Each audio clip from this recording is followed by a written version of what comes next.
Hello, hello, hello, everyone, and welcome back to Rank That Podcast. I'm Justin. And I'm Andrew.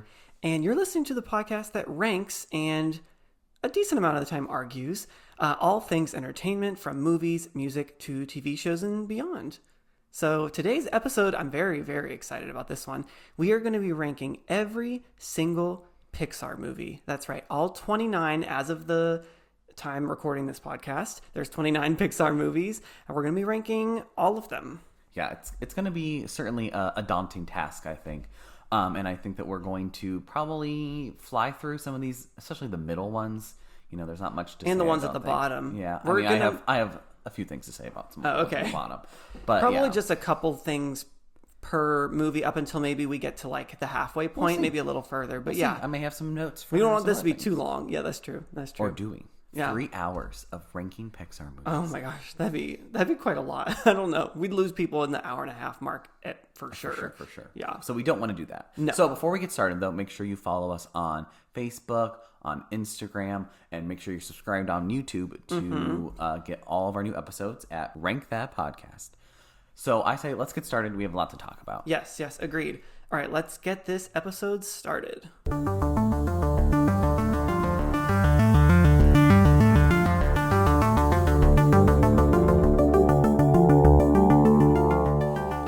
So I'll get us started here, and we have last place, number 29. I have Cars 2.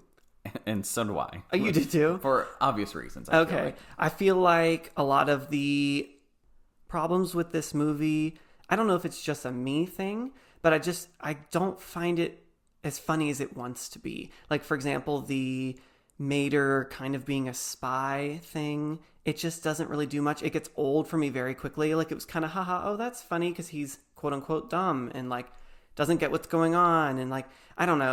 I guess the humor is not quite for me. It's just not funny to me that much. I don't know if this is a controversial opinion, but I find Mater to be the worst Pixar character. I don't find him funny. Yeah. Maybe that's probably part of the problem. 5-year-old child I did. Mm-hmm. But he's not funny. He's annoying. And to center a whole movie around him, I'm like, oh boy, we're watching this. No, I completely agree. Yeah. So, and I think the idea of a spy movie as a Pixar movie could be really cool, but I don't need it to be in the car universe. Like, that doesn't make any sense to me. I agree. I don't know. Did people want to see this? No. Yeah, I know. I know we aren't huge fans of the Cars movies. So, all right, moving to number 28.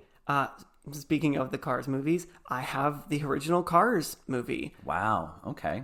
Oh, that's. Right. I think that's interesting. I do not. So clearly, as we've already touched on, I'm not much of a Cars guy. I don't really find the characters that great. Like, even the ones that you're supposed to like, I'm like, okay, like whatever. I guess I'm rooting for Lightning McQueen, but like, I don't think he's that great. And again, the humor is just not that enjoyable to me.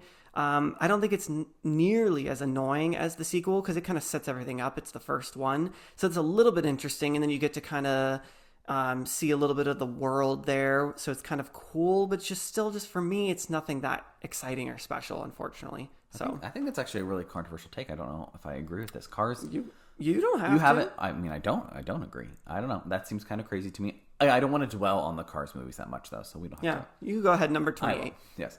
So my number 28 is The Good Dinosaur. I found this to be truly boring. I could not tell you what happens in this movie at all. None of the characters are fun or likable. I think it's a total skip. And that's all I have to say about that movie. It's boring. Okay, cool. That's my number 27. So the Good Dinosaur. I feel like for us, we are going to have the same kind of bottom few, at least probably. I think. And then from there, it might kind of get mixed up a little. I totally agree with you. It's pretty boring. I don't really love any of the characters. I guess for whatever reason, I have this just barely beating out Cars because I don't find it as annoying. Like, I feel like some of the characters in Cars, like Mater, are just annoying to me. And I feel like this is just slightly better than Cars. So for that reason alone, I guess I have it just a hair above Cars. But again, they're all kind of just not that good to me. So yeah, that's my number 27.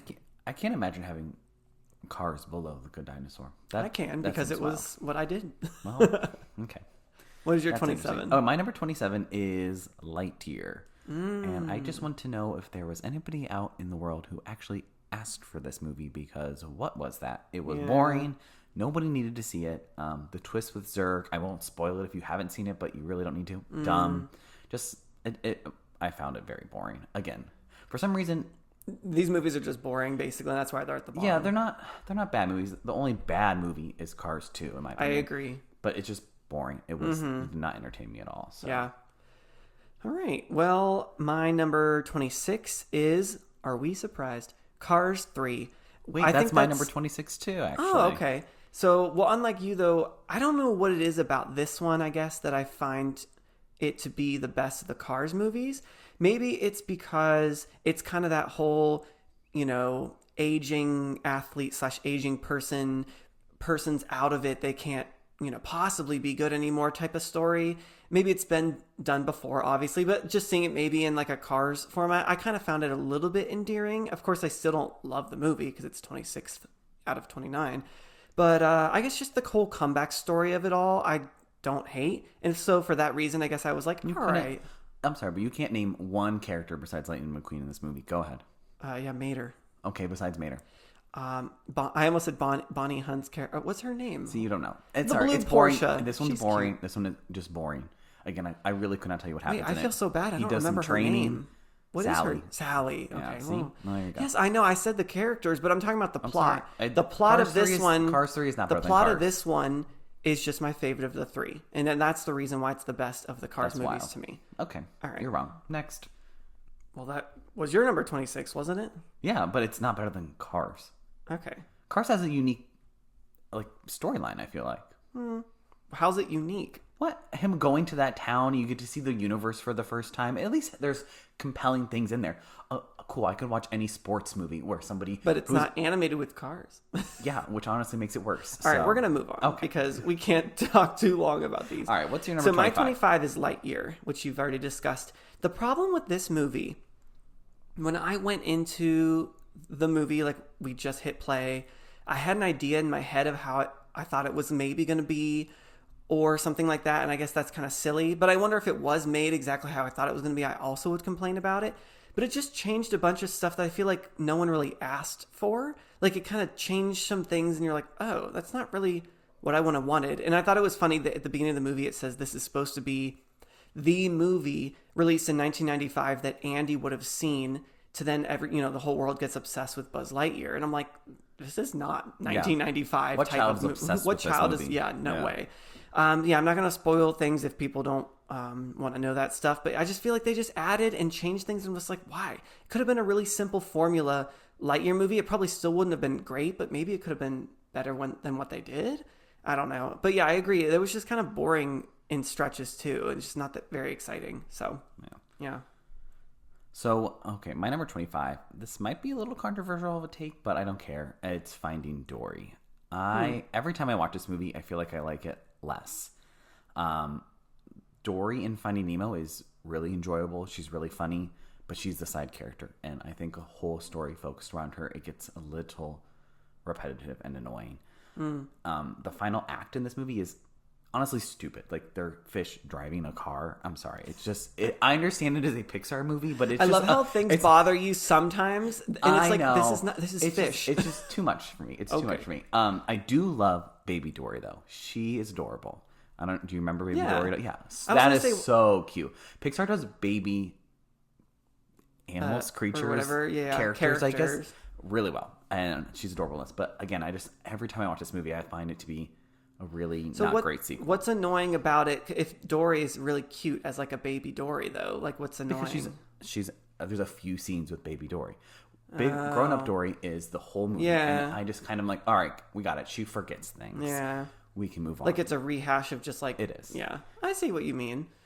All right. My number 24... I, for whatever reason, think you're going to be annoyed about it, but you get annoyed about everything. So, I like it. So I would say this is where we kind of enter a new tier for me, where I'm like, these are a little bit better than those last few. For sure. So number 24, I have Brave.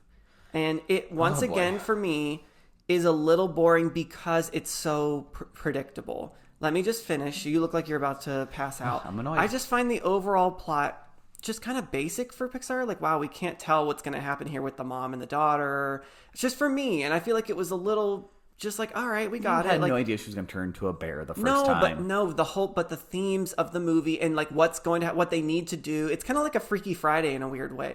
Like if you think about it, I don't know. Just the message of the movie. It was cute. It was fine. I would say this movie's fine. There's not anything bad about it. It's just a little bit unmemorable.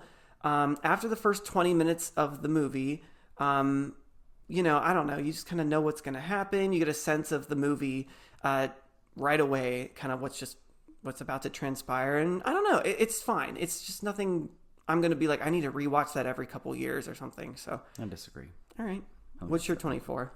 My number 24 is Cars, which I know I was defending a lot earlier. You were freaking out. But like you said, I think there's a step up from the last 5 that we listed and this one. I do think there is a good story here. I do think that the world is kind of interesting. I think that Mater and Lightning McQueen are honestly some of the worst Pixar characters. I don't really find them enjoyable. All the other side characters I think are kind of fun and charming.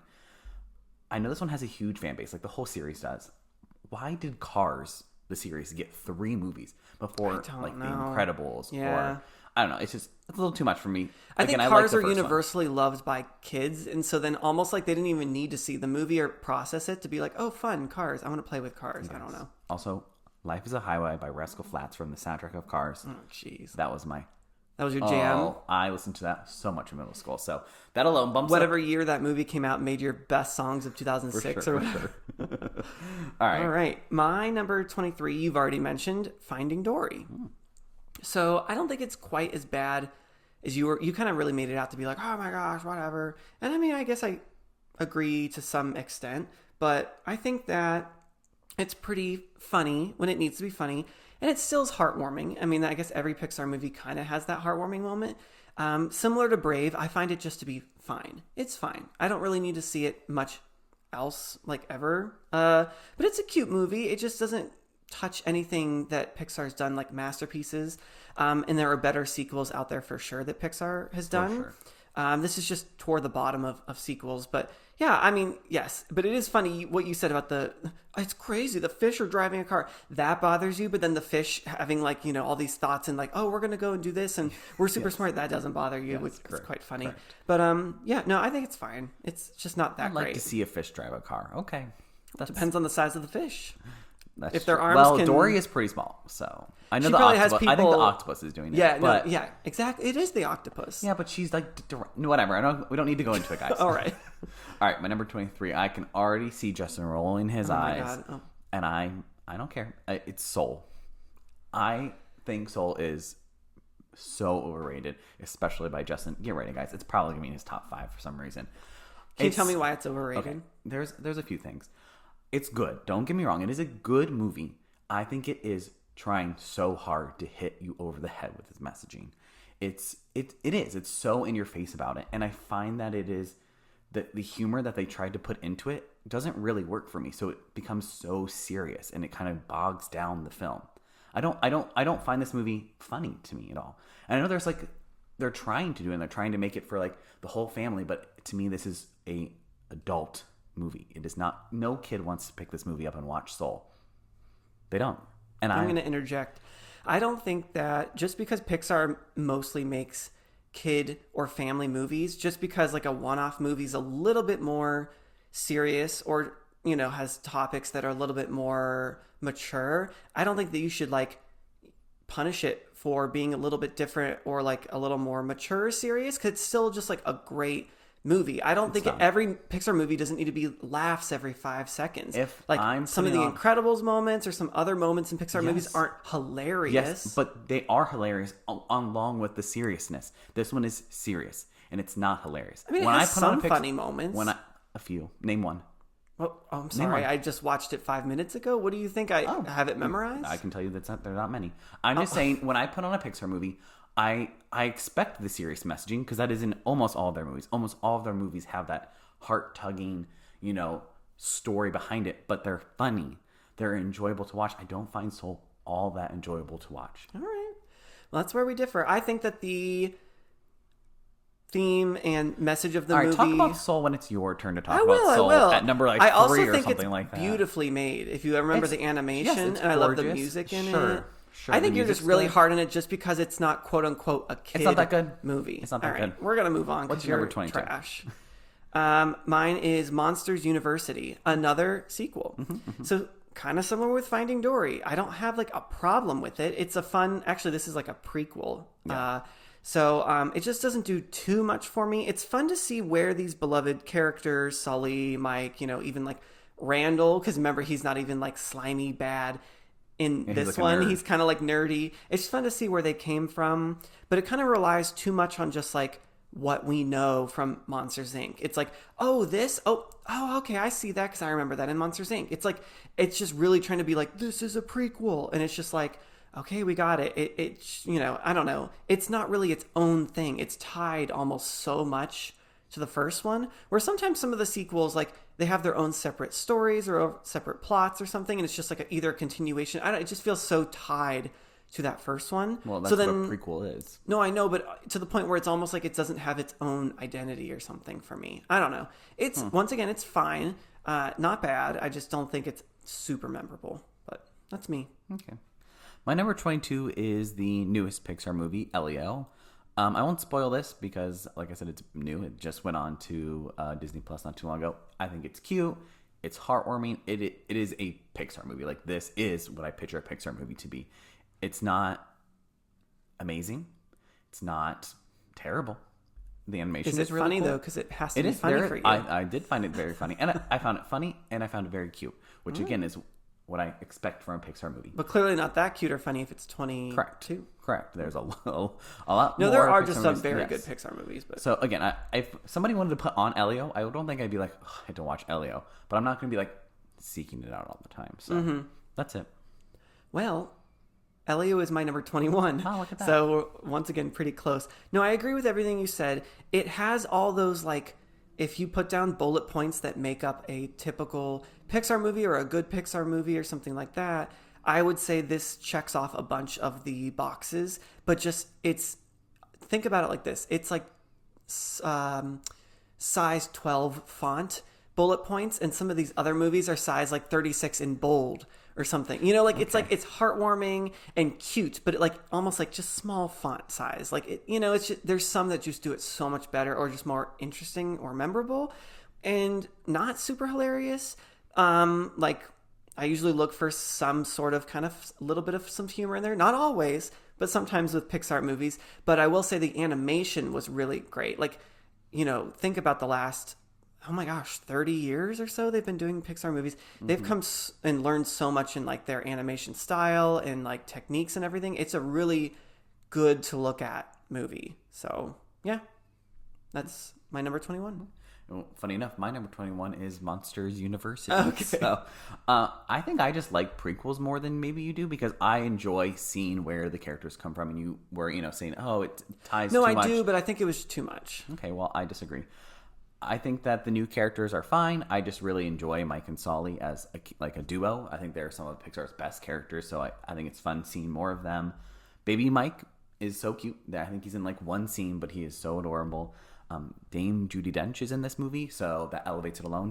Her character is like honestly terrifying. Like, she's like the dragon, like monster thing, looking monster, kind of scary. So I love a movie that has the plot is some sort of competition. I love competitions. That's why you like it. So the whole them competing as like the different, is it frat houses? I don't know if that refers to as frat houses in a Pixar movie. I don't remember. Similar. But I really like that part of it. So that's why I have it at 21. I think I used to like it more, and it's gone down for sure. Moving along to 20. Top We're now 20. in the top 20. I feel like Andrew, of course, is going to cry about this one because he's always crazy. But 20 is Onward for me. The Tom Holland of it all, you're probably freaking out over there. No, it's a very cute movie. It's, dare I say, the perfect movie to watch if you have a brother or for brothers. But seriously though, it's a great like sibling or brother movie. I really like the fairy tale creatures, like the different like world of, this is where they all live together, and like they've lost all of their powers or what they used to be, like their magic. Yeah. But that was just a really cute idea. Once again, though, I feel like I've said this before, and that's just why it's in this position. I feel like the overall feeling I get or story is not as unique or memorable, I guess, compared to some other Pixar movies. It's basically just like a trying to find this thing type of movie, like just a journey, which isn't bad, like just one long journey. Yeah. You could say that about like Lord of the Rings, I guess, but I guess that's very different. But just like a journey type movie. No, it's very cute. I have it in that kind of like, actually, I wouldn't say this is fine anymore. I would say this is pretty good. Like if I had to move it up, this is now a new tier of this is pretty good. I actually honestly just want to do the exact same thing. Okay. What's your 20? My number 20 is Turning Red. Okay.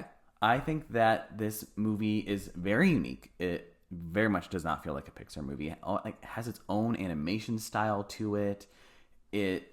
I enjoy that aspect of it. I enjoy that it is very different. I'm curious, though, to see what this movie, if it holds up in a few years, because I feel like the humor of it all is almost a little modern, even though it's set in like the 90s, I think. But I think that it was early 2000s. Or early 2000s. But I feel like the humor may not connect with generations down the line. Like I said, some of these older Pixar movies that still hold up today. So we'll see. I do really like it. It's just, this is where I think. I was just thinking when you said that, you know how sometimes, like, let's say 10 years later, you're like, oh, this feels kind of like dated of its time in a weird way. Then if you wait even longer, it almost feels like a fun, like, flashback. Like, who knows? Oh, like, and then in 30 years, it could, I don't know. But we'll see. I see what you're saying. All right. My number 19 is Toy Story 4. Justin, that is also my number 19. That's funny.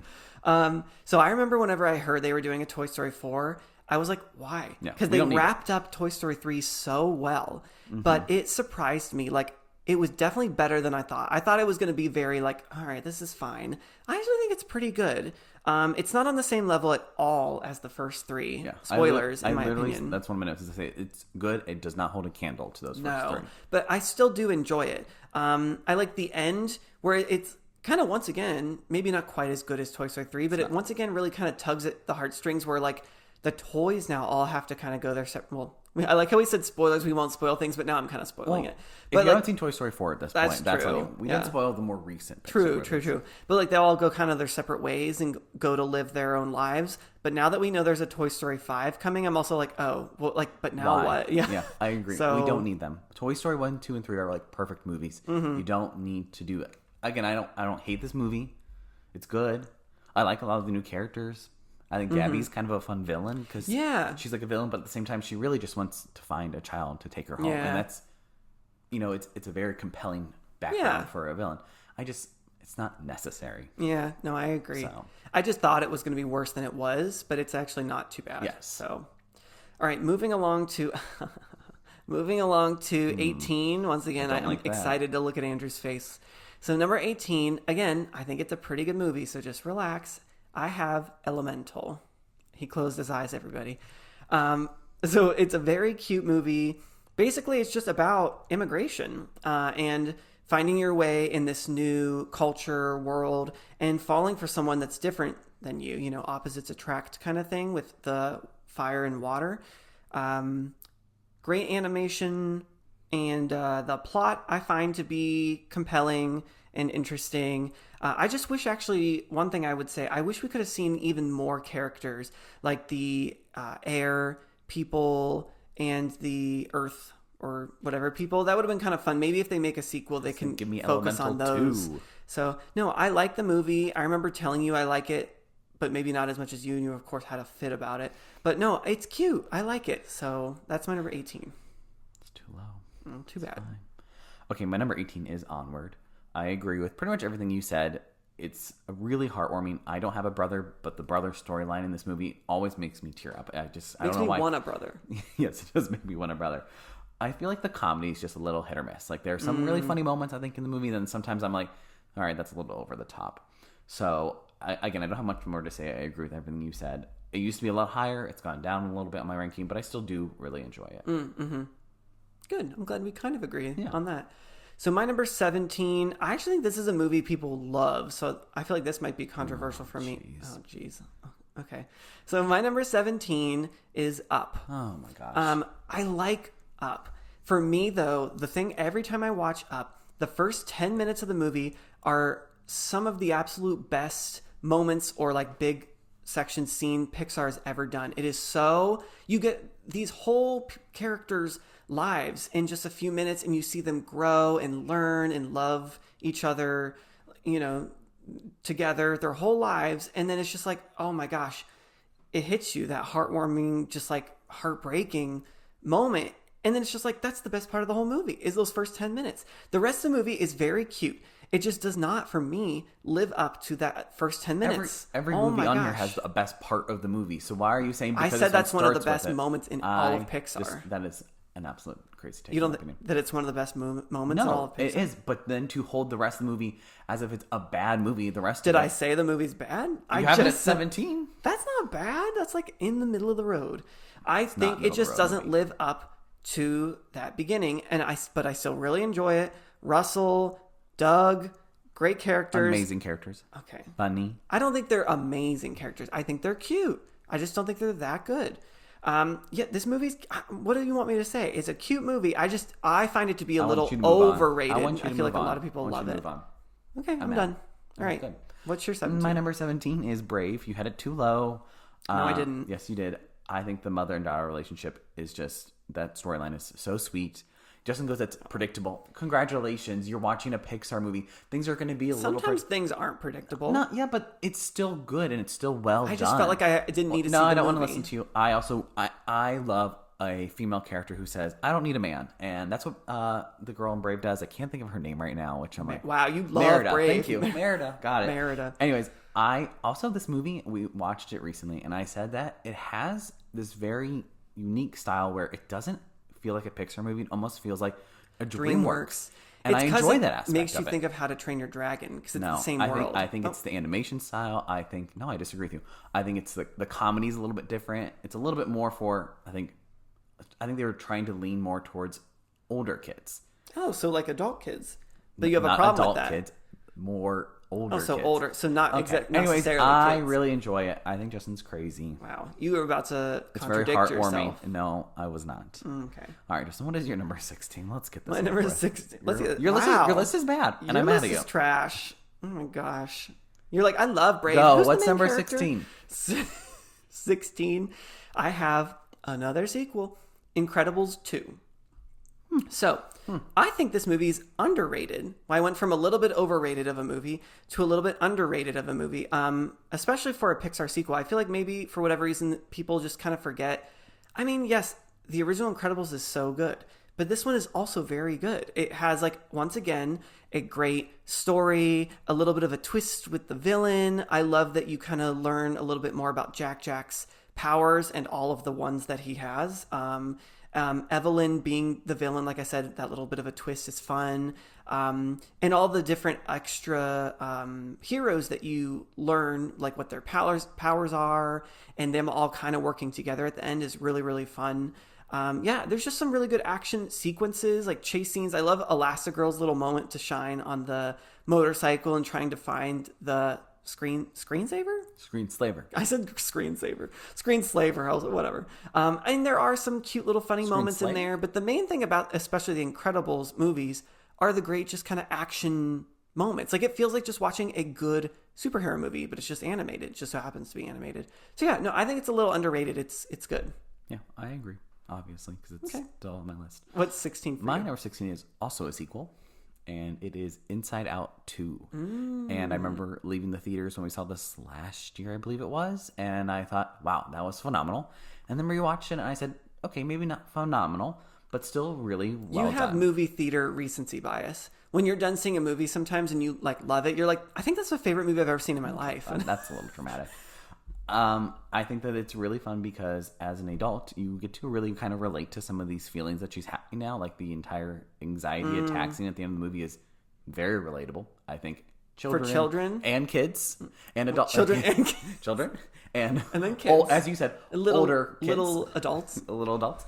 But again, everybody can relate to that, which I just really enjoy that. I think that there are a lot of funny jokes in this movie. The entire nostalgia joke where the feeling nostalgia enters the room. They're like, "Oh, not yet. You're too early." Oh, yeah, that's so honestly funny. Makes me like gut laugh. Like it is a very funny moment. And it's June Squibb, I think, is the voice actor, which is she's just adorable. So yeah, again, I really like this movie a lot. I think I still give it like 4.5 stars. Like, I enjoy it. It's just all these movies at least 4.5 stars. Pixar has like 2 bad movies, so let's be 4.5 though seems crazy. Okay. Anyways, I really enjoy it.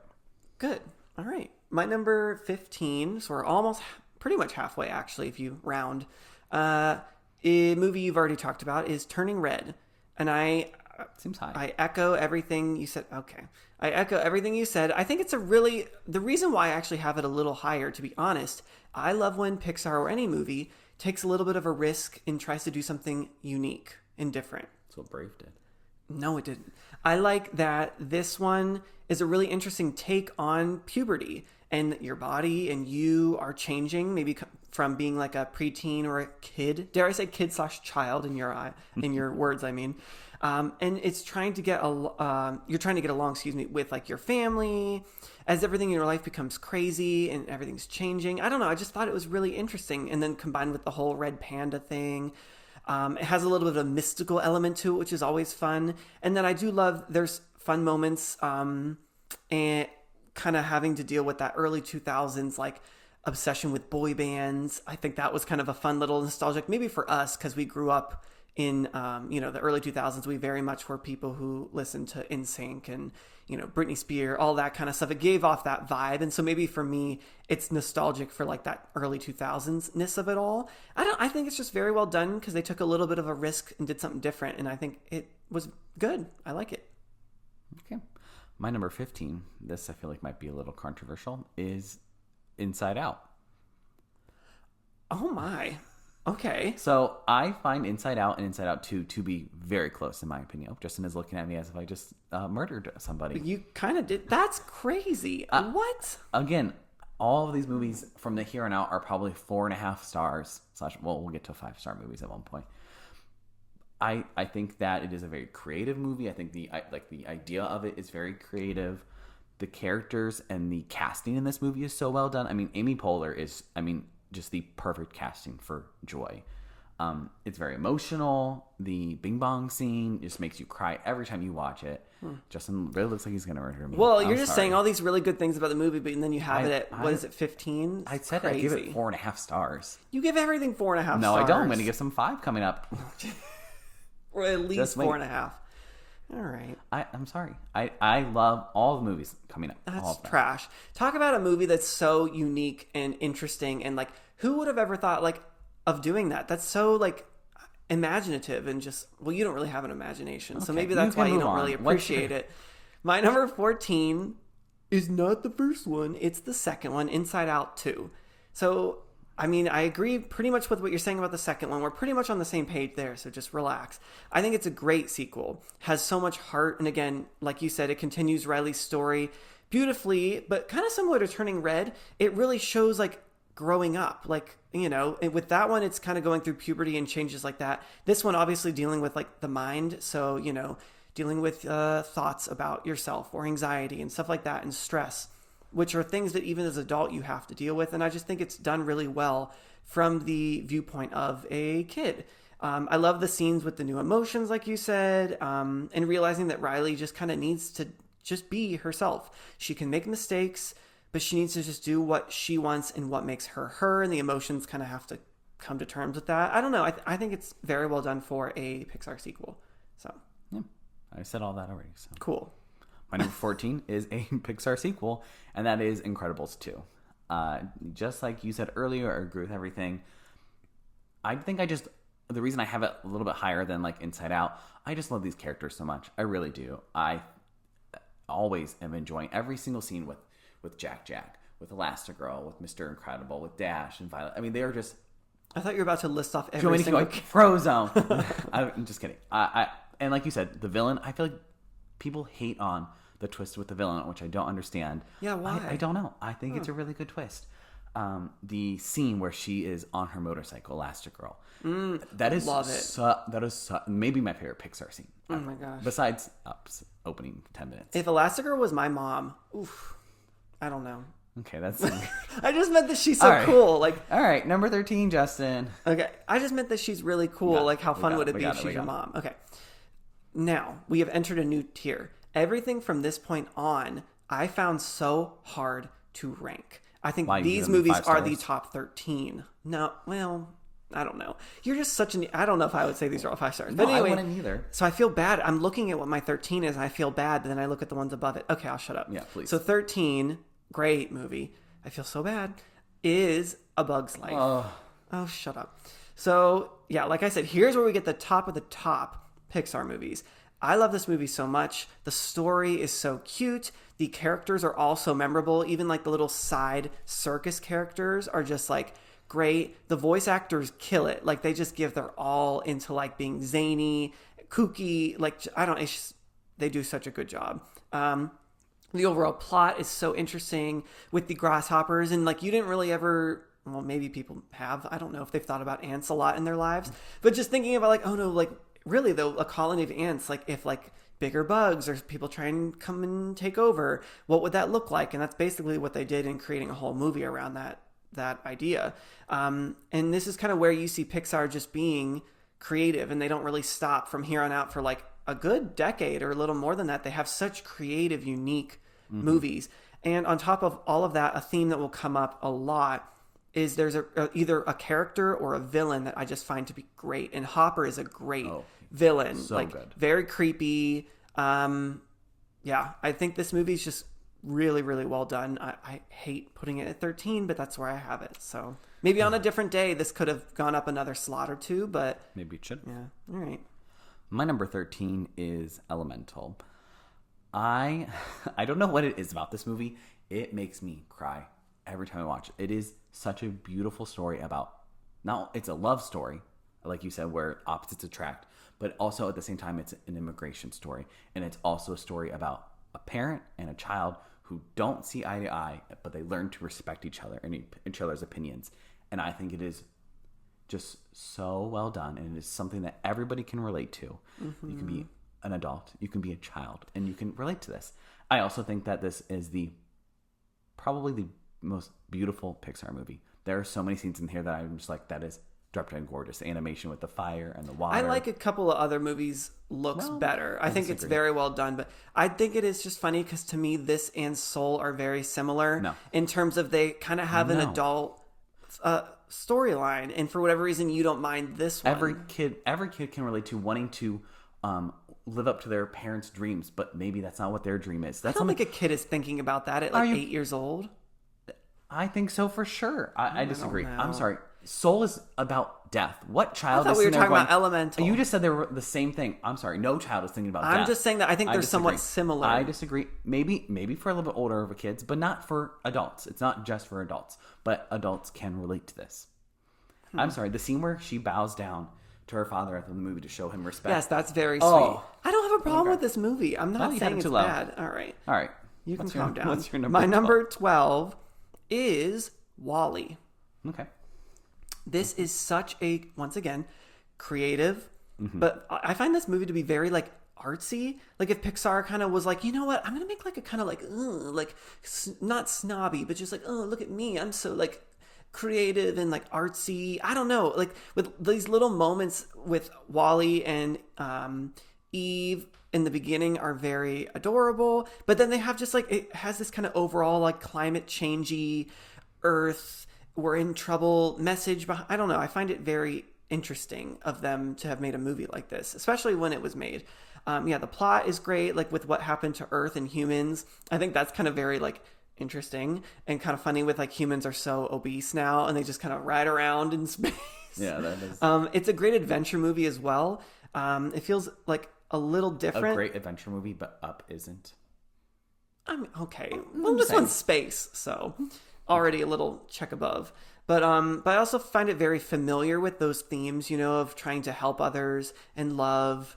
But I just find it so adorable and interesting as a kid's movie. But once again, like, you've talked about this already a little bit, but it really is a really good balance of like being kids movie, but also like adults can get a lot out. So you enjoy that aspect of it. I'm just saying that that's what this movie does. That's what I thought. So, okay, you should calm down. No, it's a really well done movie, artsy for like Pixar's, I guess for Pixar purposes.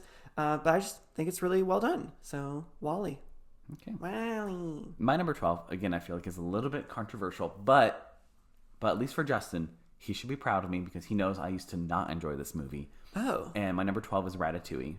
I used to like not enjoy this movie. Oh, yeah. Like when I would say I want to watch that or I'm interested, and you'd be like, it's not that good. And I'm like, are you stupid? I've come around to it. I find this movie to be incredibly charming. It has this warm feeling about it, right? Like you just feel warm as you're watching it. I think it has a lot to do with the cooking of it because I think cooking makes you feel kind of warm. And it also just makes me very hungry at the same time. The characters are really, really funny. The scene that kills me is in the very beginning of the movie when the old woman's chasing the rats around her house and she has the shotgun. Oh, yeah. And she shoots down the chandelier and it takes the whole roof down and there's like 1,000 rats up there. The whole like colony. Honestly hysterical, yeah. Like I said, I think I had this in like my bottom like 4 or 5. And it's obviously gone up a bunch. So relax, people. I'm glad that it's grown on you so much. So I really do like it. So all right, 11 is the movie for whatever reason I guess I have to go to bat for the most is Soul. Trash. Just missed my top 10. Look, I'm just a little different than you in that I don't think what makes a good Pixar movie just because Pixar necessarily is a like made for family and kids. I think that I'm judging these based on how I think, for me, my favorite of them. Just let me finish. I find this movie, for me, to be very underrated and beautifully well done, very gorgeous to look at. I love the music of it. The plot is so interesting to me and deep. For me, I like that. Yes, maybe for 5-year-old little Chrissy, maybe it doesn't do much for them, but I'm just saying these are my favorite movies, so I get a lot out of it. I know you're freaking out over there. Well, I'm sorry, one more thing. So yeah, kind of serious and deep movie for kids, but I just think it's when you really get what you want out of it, you get so much. That didn't make sense, but I'm saying you get a lot out of it if you just kind of watch and take everything in. And it's perfect movie to watch maybe at a certain time in your life or you're trying to figure things out. I just think it's really well done and one of their most beautiful to look at movies. Sure. Name a character. I can't right now. Exactly, because I'm sorry. It's Listen, just we actually not haven't watched this one in a little bit. And that's for a good reason. No, you just don't like it. I'm just saying it's very well done. I'm just saying that there's nothing that memorable about that besides the fact that it's about death. That is the only thing you can say about Soul that you remember. Besides the music. The music is great. And then you could say that about other movies where like the main characters in all these movies besides Soul. It's because we haven't seen it in a while because you don't want to watch it. I haven't seen a lot of these movies in a while. Okay. Well, you just don't want to watch it. I haven't seen WALL-E in forever. All right, let's move on. I think it's a good movie. You just, for whatever reason, are so tied to the idea that Pixar can only be a kid movie. You just said when you were describing WALL-E that you enjoyed that it was for both adults and for kids. You just said that. It was a bullet point. I'm not saying that that's what makes it great. I'm just saying there's other complaints I have about Soul. And I'm saying that not every movie has to do that. It's boring. Well, I think you're boring. Okay. Well, I think you're boring. And number 11 for me is WALL-E. Wow, I can't believe... No, I'm kidding. I had it at 12. I agree with you. That first part of this movie is just so good. They, for some reason... When they meet?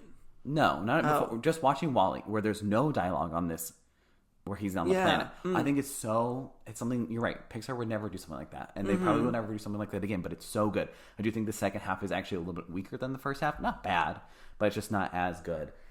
I cannot tell you what this robot's name is, but it has the little brush and it goes around and it's like cleaning. I thought you loved knowing character names. Okay, I don't know that character's name. I couldn't name characters. I'm just kidding. I could name Otto, who's the villain in this movie. He's the little ship steering wheel. Eve, WALL-E, obviously.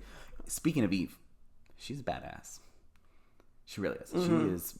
She got the little gun on her hand. Yeah. Oh. And Wally's like, whoa. Yeah. And WALL-E is adorable. Honestly, up there for cutest Pixar characters. Definitely in the conversation. That's almost like a whole other list or something. Anything else to say about WALL-E? No, that's it. Okay. Now we are on to the top 10. Yes. I think we actually have quite a good amount of the same, actually. Yeah, I think from so what too. I'm glancing. I'm just not sure about the order. Once again, I'm looking at my 10 and I feel so bad where I have it, but it is what it is. So maybe it could be higher on a different day. My number 10 is Luca.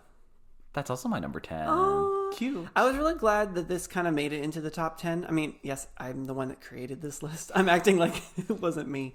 But no, I just love the vibes of this movie with the like Italian setting. Yes, it's really cute. It's very cute, like setting. I don't know. And it just warms my heart every time I watch it. It is the perfect, or at least one of the most perfect, like best friend movies or like good friend coming of age type movies. It's just a very exciting, fun story about wanting to experience being human, or, you know, maybe being different than how you grew up or something like that. You can take away with whatever you want out of it, but just being human in this town. And then the bike race part of it is really fun, and working together, making friends. And yeah, I just love the friendship at the center of the movie is so cute and heartwarming. And the animation also, once again, is just very cool looking, very interesting. And there's kind of fun little comedy moments as well sprinkled throughout. Like you've said in the past, sometimes things don't work out, but I feel like it pretty much is always like a good balance of like a little bit of some funny with just like a great plot and good animation. Everything's just really well done, I think. And I think it's cute. Like this is the most traditional is a way I'm trying to say it, modern Pixar movie. Like it feels the most like an olden day, old school. Yes, old school Pixar movie. But it's obviously only came out I think in 2021. 2021, I think. I would recommend this movie to anybody. I feel like it's very underrated. It didn't come out in theaters because of COVID-19. So I feel like nobody really saw it. So I feel like nobody would. I just feel like it doesn't get the love it gets. I think it's so underrated. It was unfortunately the timing. Not many people saw it or whatever. So yeah, I agree. It makes me cry. Yeah, and but like in a really happy way at the same time.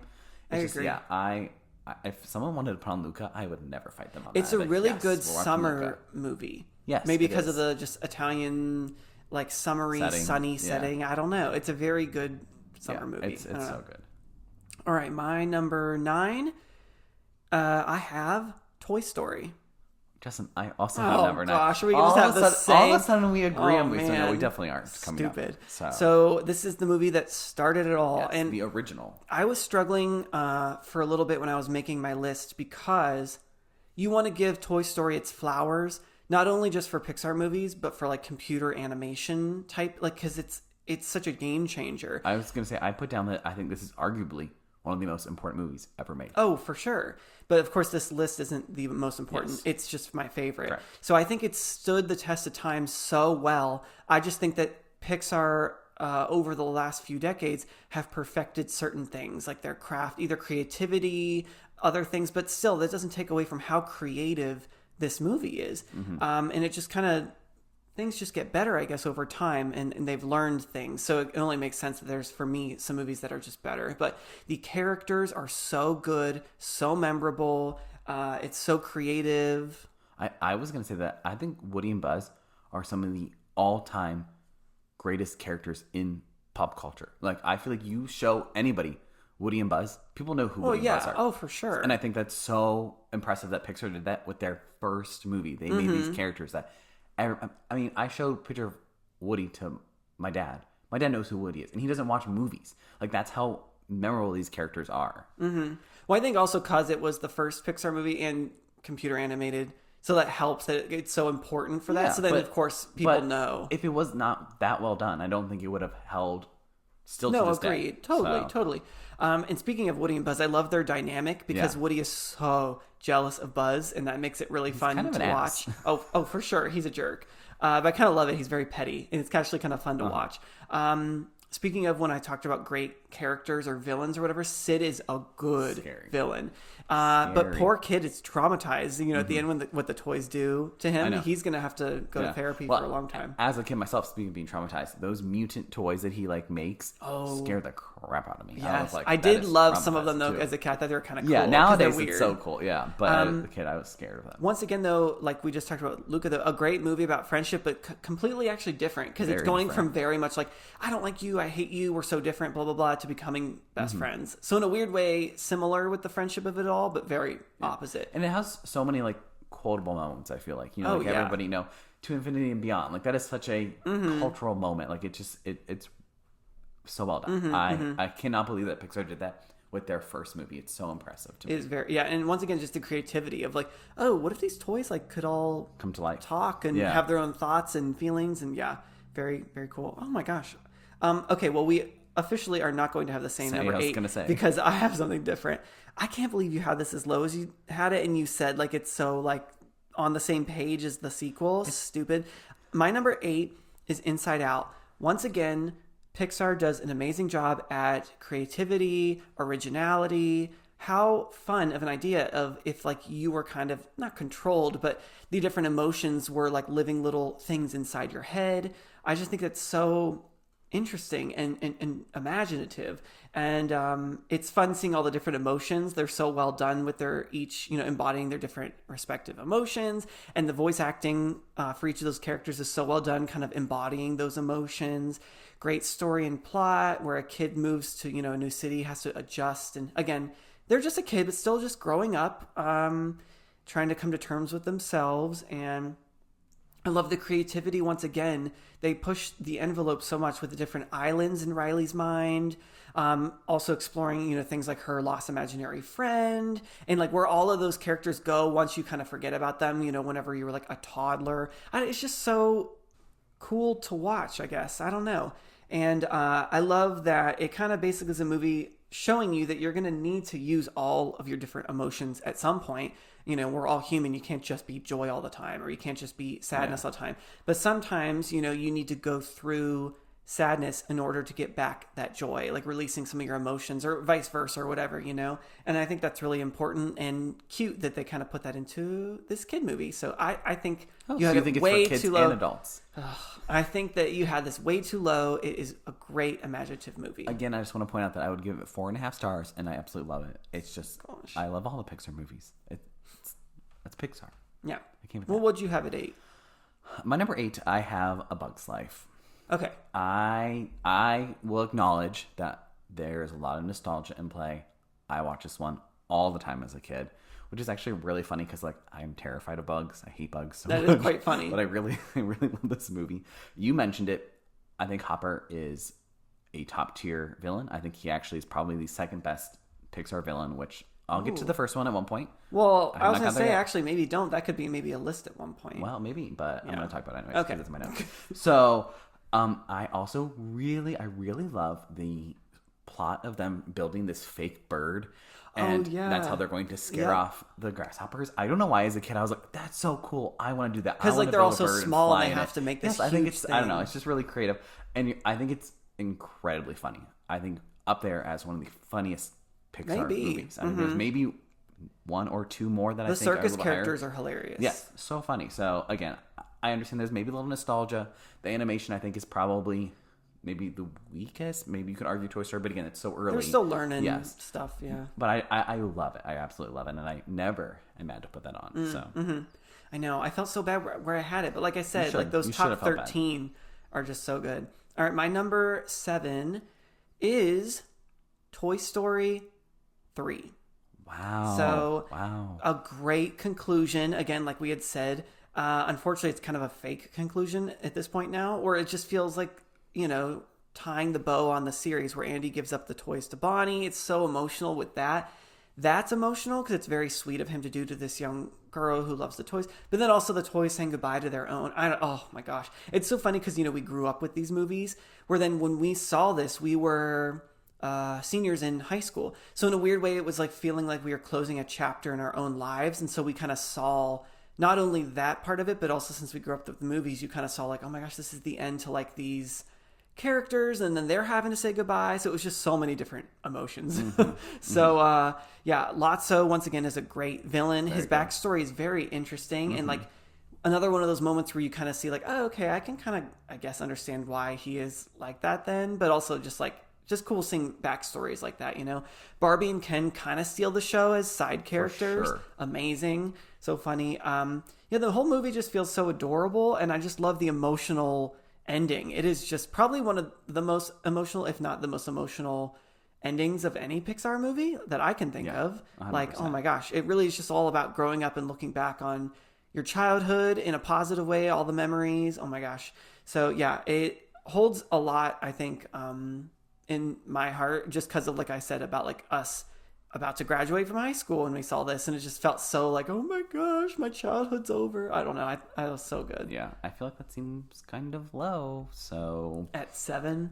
Yes. All right. How many stars do you give it? Probably 5. Wow, you give 5 stars to more movies than I do. I don't know. You put me on the spot. Okay. I'd have to think. My number 7 is Up. So you talked some pretty mean things about it. I didn't say anything mean. I'm just kidding. Like you said, the first 12 minutes of this movie are the best Pixar scene ever. I think. I don't think anybody honestly really disagree with me on that. I think it is just so heartwarming. It tugs at every emotion possible. It's adorable. It's so sad. It's heartbreaking. You feel you, but also it's really sweet for a few minutes. No, but you feel all of the emotions. Yes, you feel everything, and so I appreciate that so much. And yes, the rest of the movie isn't as good, but it's not bad at all. It is an incredibly fun adventure movie. I didn't say movie. It's bad. It's cute. It's just not that good. But it's so much fun still at the same time. Doug, you get a talking dog. I'm sorry. What is wrong with the talking dog? That's adorable. Nothing. Doug is great when he goes, squirrel. I mean, it's still funny to this day. Carl and Russell's friendship at the same time is such a unique friendship. Like, you don't see movies really where it's a older person and a child, and their relationship is, again, it's so unique to Pixar. The scene where at the very end when Russell is getting his badge from I don't know if they call them Boy Scouts in the movie, whatever the equivalent Ranger, is. I think, and it's normally the dad's job to come and pin it on. But Russell's dad doesn't show up. Carl does. It makes you cry. So I appreciate that it has this adventure to it. It has these emotional moments to it. And again, I think the story is very unique because you don't see that type of friendship in these movies. Sometimes I think with movies, if I didn't see it in theaters or I didn't watch it a bunch when I was younger, then it just doesn't have as much weight. And I think for whatever reason, Up was one of the... I didn't see it in theaters, and I think I just didn't watch it as much as a kid. Maybe I should have, so that's on me. But, all right, my number 6 is a movie you've talked about already. I love this one. We just rewatched it recently. Ratatouille. It, like you said, is such a comforting, cozy movie. Like, nothing beats this. Like watching this movie while you're eating some kind of yummy home-cooked meal. And it's also kind of gives like maybe like early spring, but also weirdly early fall. Like you can kind of do either one. I don't know why that makes me think of that, but just such a fun idea and a story of how rat of all creatures is the one that's so interested in cooking. Cause it's completely goes against everything people think of with like, oh no, rats in the kitchen. And like, I don't know. It's so funny. And it's just a really great movie about following your dreams. No matter who you are or where you come from, if you have a passion for something, it's just so cute because again, it's a rat and he can't help to be in love with what he's in love with. So, the animation combined with the whole French style music is so again cozy and something very like old school, which also makes you kind of feel very like cozy and homey, that kind of vibe. And great characters are in this as well. Like Skinner and Anton Ego are great villains, especially Anton. He has that amazing voice. Is it Peter O'Toole's the voice actor? I think don't remember, it's that low creep. It's so good. Like, oh my gosh. Like I weirdly want to hear that voice all the time, but not because it's kind of scary. So if he was yelling at me with that voice, I'd be scared. But yeah, just such a cozy movie, and I love it. And anything with food, naturally, I'm just gonna gravitate toward because I love food. So there you go. Yeah. You said everything that I pretty much said, so I agree. Just a little too high, but that's fine. Okay, my number 6. Anything from here on, in my opinion, is like a perfect movie to me. Like if someone had this as their number 1, I would not be upset at them for it. I love all these movies so much. My number 6 is Monsters, Inc. I said this about Bug's Life, and this is the one where I would probably argue that it's probably the second funniest Pixar movie. Like, I think there's just so much comedy in this. The Mike and Sully relationship is pure comedy gold. Like, it is just, they're hysterical. The scenes where Mike is being covered up on, like, the commercial or, like, the magazine, but he doesn't care. He's just happy to be in the scene. I mean, it's still funny to this day. Even as a kid, it was hysterical, but now it's still just as funny. I also think this movie, again, is just so heartwarming. Like, the Boo and Sully relationship is just, I don't know. I have a hard time even describing it because it's weird. It's a monster. And a little kid. And a little kid, but they have this. It's very like father-daughter. Yeah, but not exactly. Like but he's a monster at the same time. And I it's know. just, I don't know. There's just something about this movie. It melts your heart, but at the same time, you are laughing the entire time. I just have to, one scene I have to point out, and then I'll move on, is where they're arguing, and they're saying, Mike or Sully's like, no, it is Mike. Mike goes, put that thing back where it came from, or so help me. Oh, yeah. And then everybody's looking like, oh, we're rehearsing a play because they don't want people to catch on. And then during the credits, they put on the play. I do love that. It's so funny. They loved in doing end credit scene stuff. Maybe earlier ones. I know. Listen to us. Listen to our podcast and take that advice. Seriously. Let's go. So yeah, again, 5 stars. I love this movie so much. Well, I have Monsters, Inc. at my number 5, there so you go. I'll just say kind of ditto with everything you said. But yeah, no, just the concept. As a kid, I loved the idea of all of these doors. Thousands and actually probably like millions and millions of doors, and they all have to go somewhere. And it was very cool seeing them like near the end of the movie, that chase scene with the doors. It made me, because I loved roller coasters as a kid, so the doors and all of their moving around on the railings. Wait for that Disney roller coaster they're building based off that. That will be cool. That will be very cool. Boo is the cutest. Oh my gosh. And then this has such good characters. I always thought Roz was hilarious. She's her great, dry voice and like, that whole thing. Randall's a great villain. Once again, I think that's like a kind of finishing touch on what kind of like Pixar movies I just love, is having that great like villain or one-off character. I kind of just echo everything you said. I think it's great. I love the different parts of the world that whenever they kind of get lost or they're trying to find Boo's door. That's cool. I love going through all those different cool doors. scene. Is fun. Yeah, there's so many scenes. I don't know. Yeah, I agree with everything you said. My number 5, amazing movie, Monsters, Inc. So, my number 5 is Finding Nemo. Okay. It's on par with Up, I would say, for the most tragic openings. Oh, like that opening scene is tragic. Oh my gosh! Just watching him lose all of his kids minus the one egg that is Nemo, and he's cracked, and then he says, I'll always protect you. Oh, I'm gonna tear up thinking about it. Honestly. It is. Oh gosh. But the rest of the movie it's very funny. There's so many sad moments at the same time, like when Dory gets injured by the jellyfish. I mean, there's so much emotional depth to this movie. The characters in here are just so funny, besides Nemo and besides Marlin and besides Dory, who I do find, like I said, she's a great side character. Not as a lead, but as a great side character. But then there's Bruce. There's Crush. There's Gil. There's Darla. I mean, Darla is... I guess you could argue she's a villain. It's just funny. It's so funny. She's tapping on the glass. Fish. Yeah. There's so many good quotes in this movie. I love this movie. It is, again, 5 stars. I hate that it's at 5 because I want to put it at number 1, but I can't put everything at number 1. So... Yeah, I feel like my top... Well, actually, maybe I could have put in Monsters, Inc. in there, but I think my top 4, maybe on just like, okay, not my number 1, but okay, 2, 3, and 4, I feel like on any given day, maybe they could be flipped around a little bit for me. I don't know. But my number 4 is Toy Story 2. Okay. So it is my favorite Toy Story movie. I don't know if that's crazy. Sometimes I think maybe 3 would be my favorite, but then I always kind of sometimes if I ever rewatch 2, I'm like, I don't know. I just love the additional characters they bring along. Jessie and Bullseye, I love them. Stinky Pete. Stinky Pete. He's a good villain, or the prospector, whatever you want to call him. And once again, they do that little twist. Sometimes people don't like the twist, but you find out halfway through his real intentions. I love just learning all about Woody and the world he came from with like the TV show and all the characters. It gives that old school like kind of 40s 50s thing going on. I just think it's so interesting, and kind of even they show scenes from the show. I think it's just so much fun. And there's the combination of that whole storyline going on, but then all the toys who are going to try to save Woody and their whole journey to get there. And there's some really good comedy moments in there as well. And Al, famously from Al's Toy Barn. He's a really great, he's a great sleazeball kind of a character.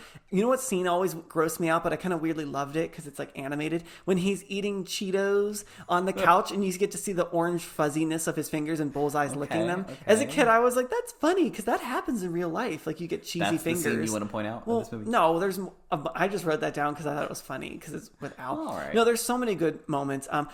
one of my favorite kind of climax or ending moments in a Pixar movie is the chase scene through the airport with the conveyor belts. It's so I good. couldn't get over how cool that was. I think Pixar does a thing where if you see it as a kid, you're like, whoa, because you've never seen that before in real life. Like looking in the back parts of an airport with conveyor belts. I don't know exactly what that looks like, but Toy Story 2 shows me that maybe it looks like this. And if it does, that would be amazing because it's just so cool. And then how they get the prospector with all the cameras and then the chase into the airplane. That whole thing is so thrilling and it ties in perfectly with the whole idea of Woody and his friends in the TV show. But then you get to see it in real life in the movie at the end. It's kind of fun how they did that. I just think it's great, and I don't know if it's controversial opinion, but it's my favorite of the Toy Story movies, and it's so funny. And once again, they do like the kind of fake bloopers in the credits, and that actually added so much. I always watch that when I would watch this at the end of the movie. So yeah, I love Toy Story 2. I think it's so good. There you go. Well, I haven't talked about it yet, so you know that I obviously enjoy it too. What is your number 4? My number 4, again, I hate putting these movies there. My number 4 is Coco. Okay. This movie has this insane charm to it. Like there's just something about this movie that just feels so unique, but at the same time so relatable and so you're like, oh, I've seen this movie a million times, but at the same time it's so good. Does that make sense? No, I don't know if yeah, it makes no, sense. I get you. I feel like Miguel is probably one of the most likable Pixar characters out there. Oh, for sure. Like who doesn't like Miguel? The end of that movie where he goes to his grandmother, or it's great grandmother, I believe. And she can't talk. She doesn't communicate with anybody, but he brings music back into the family and she starts singing because she remembers the songs that her dad sang to her. It's her dad, right? Yeah, you're looking at me. Yeah. No, I'm sorry. I was thinking about something else. Oh my gosh. Another moment that just like, if I think about it too long, I'm probably going to start to like tear up.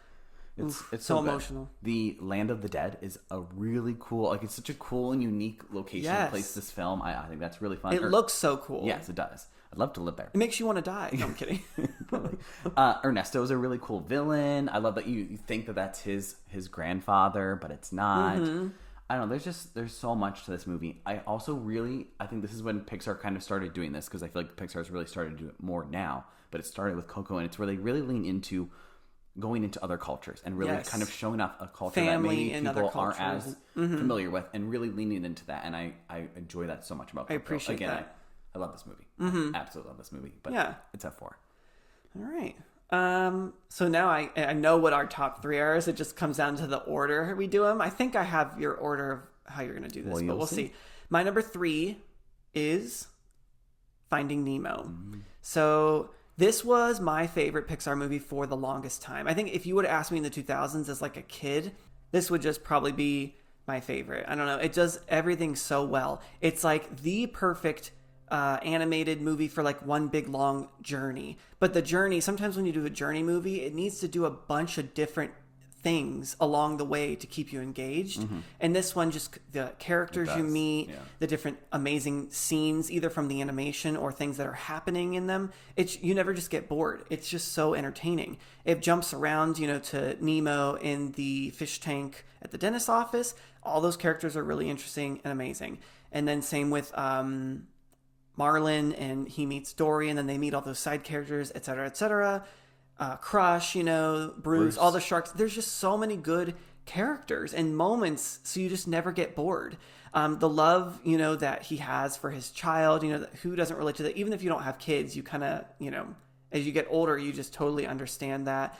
Dory is the star of the show for like a side character. I think Ellen DeGeneres does an amazing job with the voice acting there.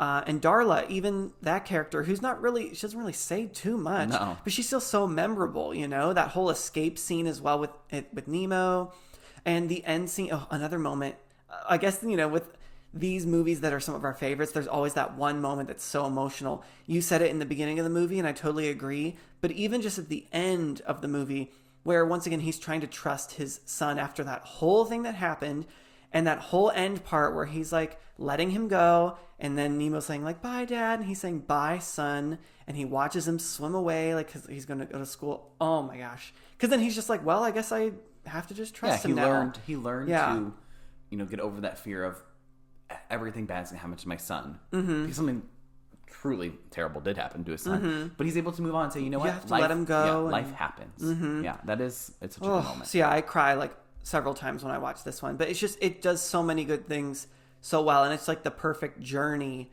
movie, you know, like I said. So I love it. So there you go, number 3. All right, my number 3 is Toy Story 3. Okay. So you're right. I agree with everything you said. I won't dwell too much on what you've said already, except for I have to, again, hit home. That ending is just the perfect ending. And that's why I'm annoyed that we're getting Toy Story 4, or we got Toy Story 4, and we're getting Toy Story 5, because it was perfect. I mean, there was not a single flaw with that ending. It was so emotional. And again, I think part of it relates to us. We were literally going off to college when this movie was coming out, I think like the year before or the year after. So it was so relatable. It was so, okay, goodbye to our childhood. And again, everybody can relate to this. The Lotso of it all. Lotso is a great Pixar villain. His whole backstory, like you said, good. Again, I don't want to hit on all those moments. Some things that you didn't say. I don't know why, but I find this scene so funny is when Mr. Potato Head is using the tortilla as his body, and he's like all floppy and he's moving around. Do you remember that? Oh yeah, I don't know why, that but I is find really very funny. Clever. Very clever. The only thing I don't like is but it's your number 3. Yes, if I had to like just complain just a little bit, is I don't really like think the whole Buzz, or he becomes like the Spanish mode. I don't find that to be that very interesting. But that's fine. I think that's funny. That's fine. It's fine. Okay. It's not. I'm not mad about it. But okay. Just if I had to make a comment, I guess. What a weird thing to randomly touch on for a movie. But you've already hit on so many of the good points. Yeah. So I don't know what else to say. You can just say ditto. I'm just saying. Ditto. All right. What's your number 2? My number 2.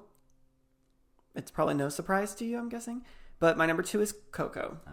So yes, we've talked about like emotional and crying moments. I'm not going to touch on. But you literally, everything you said is so true. But I cry several times in this movie, especially that ending scene, like sob times 50. Oh my gosh, with the great grandma. Just the perfect, warm family movie. Even if this isn't like your culture or the country, you know, you live or your ancestors are from or whatever, you can take your own things from it, you know, with like culture and ancestry and family, following your own path. Once again, what was that movie? Actually, there's several Pixar movies that kind of talk on that. But another movie where just like my family all does this and they expect this of me, but I just don't, this isn't my passion. Or this isn't what I love. I have to be true to myself. And it's just, it does that so well. The characters are all so good. Hector, like you said, Ernesto is great with that little twist where he's actually bad and blah, blah, blah. The music is so integral to the story. It's beautiful. It kind of brings in, again, that culture. I feel like with maybe the time of this movie when it came out, it also was just very important as well. It was 2017 or whatever. So just like really trying to show different cultures in different parts of the world. And I love that Pixar was really trying to hone in on that. I think that was very important. And yeah, just the family orientation of and everything about the movie being around family is just so well done and beautiful. And yeah. And the animation and like you said, the world, the dead land of the living. You mean Earth? They are living. The living land of the dead. You know, it's so cool and beautiful looking, and everything about this movie, just emotionally speaking, hits home for me. So there you go. I know what your number 2 is. I think. Wow, cool. I know what your number 1 is. Okay. My number 2 is Toy Story 2. I think that this is the perfect sequel. Like, I think it takes what Toy Story did and it makes everything better. It adds even more fun side characters. It adds a bigger story. It goes, you know, it steps up every single element. The comedy's funnier. The animation's better, obviously, because it's, you know, further along. Again, you said so much of what I wanted to say, but you didn't mention some of the best parts of this movie. One, the whole Jesse's backstory. You didn't mention. Oh, of course. Oh, well, I wanted you to shine and have this moment. That is just breaks your heart. That Sarah McLachlan song plays in the background, and you're like, it's just so sad. Yeah. And then you did not mention it, and I was like, I can't believe you didn't mention this. Again, I wanted you to say it. The icon herself, Mrs. Potato Head. Mrs. Potato Head. Where is her spinoff? We got 3 Cars movie. We got a whole movie focused around Mater, but not Mrs. Potato Head. I mean, what the heck? In the bloopers, when she goes, and he has your googly eyes, and she like puts in all the fun stuff. Those bloopers are so funny. So funny to me. This is the funniest Pixar movie, I think, without a doubt. I'd have to really think on it, but laugh almost never seen. If someone said that, I guess I would say, like, I'm not going to be mad if you say that. So it's just so good. The Zurg moment where he's like, "I am your father." It's a parody of Star Wars. Yes, it's so funny, and that's what makes me mad about Lightyear. Why couldn't they just? Oh, I don't care actually. Well, no, but just why can't they take some of the fun things that we already know about Zurg and of that whole relationship? I don't know. Why couldn't they do fun stuff like I don't know. Yeah, there's just I freaking love this movie. I love Toy Story 2. I find it to be so much fun. Very good. So. All right, well, no surprise to maybe anyone, but not to each other. But we have the same number 1, and I knew we so would. Unfortunately, we can't argue too much. But and it is The Incredibles. I thought you were going to say it at the same time as me. So no, this is everything I want from a Pixar movie, all wrapped up into one. It's funny. It has amazing action adventure mixed with amazing, great characters. Every character is top notch, even the little side characters. Yes. Syndrome is a great villain. Is the best Pixar villain. This is the one I think that because it's so much fun because he's a child and he worships Mr. Incredible, and then he has a bad experience. Everybody says don't meet your heroes literally in this a moment. This one, and that turns him into a villain, and that is such a cool background for a villain. And he's so cool. His powers are fun. Like it's he doesn't really technically have like power, technology. But his technology of it all. Let's not be all right. Super critiquing. The animation is great. Yes. I also love the world, and I just love a vibe. I'm a person who loves like a vibe or a world building or whatever. I love that it has this 50s, 60s superhero like comic book style, like it's very old school city, like and then the heroes that come along with it. But then I also love the world that Syndrome has created, his like lair, basically his island. That's so cool. The little like monorail-y thing that goes around the island, and then like that scene with the waterfall splits. As a kid, I was like, I couldn't believe. It feels like so that scene where Elastigirl, yeah, she goes to his lair to like infiltrate it is such a like spy movie moment, and I'm like, yes. It's so sad that Cars 2 took away a Pixar spy movie that could have been so cool with this vibe. This is the spy movie in my opinion. That one scene, I guess. Yeah. I also feel like this was ahead of the superhero movie trend. Like, oh yeah, this was before Marvel was really making. I know there was like the Marvel movies before, and there's other superhero, but this was really even before the Dark Knight. Yeah, this was, and arguably is one of the best superhero movies. I was going to say that I think this definitely has the right to be talked about as like one of the best superhero movies ever. I think so. I think it is just like non-stop, jam-packed action. Well, not action, but like you're never bored. I'm never bored. Yes, every minute of this movie is interesting to me. Yeah. Yeah, and like you said, it's funny. It's emotional. Everybody can relate to this movie. Everybody has family that drives you crazy, but you love them, and it's just, I don't know. There's so much to this movie. Yeah, it is. If I want to just put on a Pixar movie and I'm not sure what I want to put on, because this covers so many different boxes, this is always probably maybe one I'm just going to lean towards. Like if I'm like, I don't know, it's The Incredibles. The score is yes. so good. We never remember how to say that composer's last name.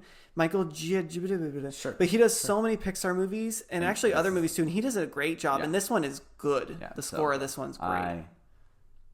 Should we watch this It makes later? you want to like punch something. Like, and I'm just like, I don't know if that would get copyright for that little melody. Hopefully not. I would assume that we're not going to cover it. Probably not. It didn't sound great. Yeah, it did not. Yeah. I was off pitch and everything was wrong. No. All right. But no, that's I'm glad that's our favorite. I figured that was your favorite, but I wasn't sure. I'm glad that we ended on a happy note. Yes. Justin had some really terrible Andrew had some really annoying things, as always, to say. But this was really fun. It was definitely long, but supersized I'm episode. glad. Yeah, supersized. So get your popcorn and chips and they already heard all of this. Pop. So. Oh well, hopefully you ate your chips and pop and whatever soda for other people.